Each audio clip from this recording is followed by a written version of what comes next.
Müminlerden öyle adamlar, öyle yiğitler vardır ki Allah'a verdikleri söze sadık kaldılar.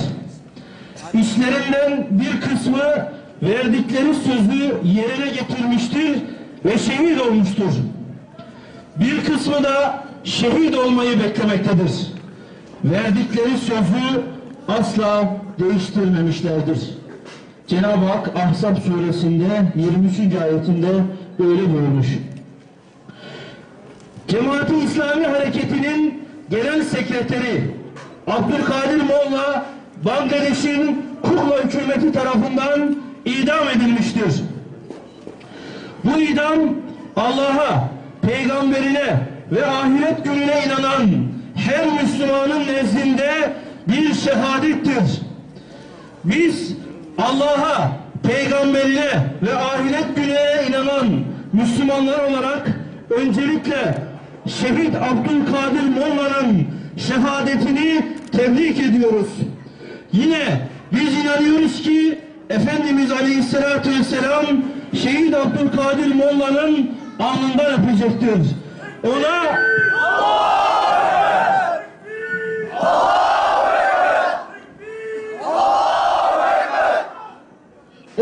ne mutlu ki Şehit Abdülkadir Molla, Şehit Yasir ailesiyle Bedir'in ve Uhud'un şehitleriyle birlikte olacaktır inşallah.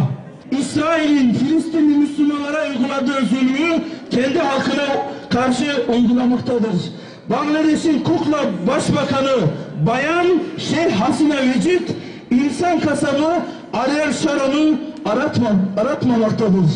İslam dünyası için Bangladeş hükümeti ikinci bir İsrail'dir. Hasina Vecid de hak ettiği üzere Bayan Sharon'dur. Emperyalizmin taşeronu Bangladeş hükümetini ve bu hükümetin iliştirilmiş başbakanı Bayan Sharon'u en ağır biçimde kınıyor ve lanetliyoruz. En kısa sürede onları bulacak ve kendi haklarının kanlarında boğulacaklardır. Kahrolsun zalimler, işbirlikçi hainler! Kahrolsun zalimler, işbirlikçi hainler! İşbirlikçi Bangladeş hükümetinin ve Bayan Sharon'un insanlık dışı uygulamalarına karşı insan onuruna ve duyarlılığına sahip her kuruluş tepki göstermelidir. Bangladeş hükümetine karşı en ağır yaptırımlar uygulanmalıdır. Cemaat-i İslami'nin yöneticilerine karşı işletilen süreç her haliyle temel insan hakkı ve özgürlüklerinin hiçe sayılmasıdır.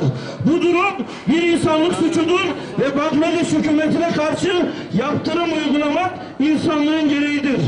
Bangladeş'te bu infazı gerçekleştirirken Türkiye'nin etkisiz açıklamalar yapması kabul edilemez.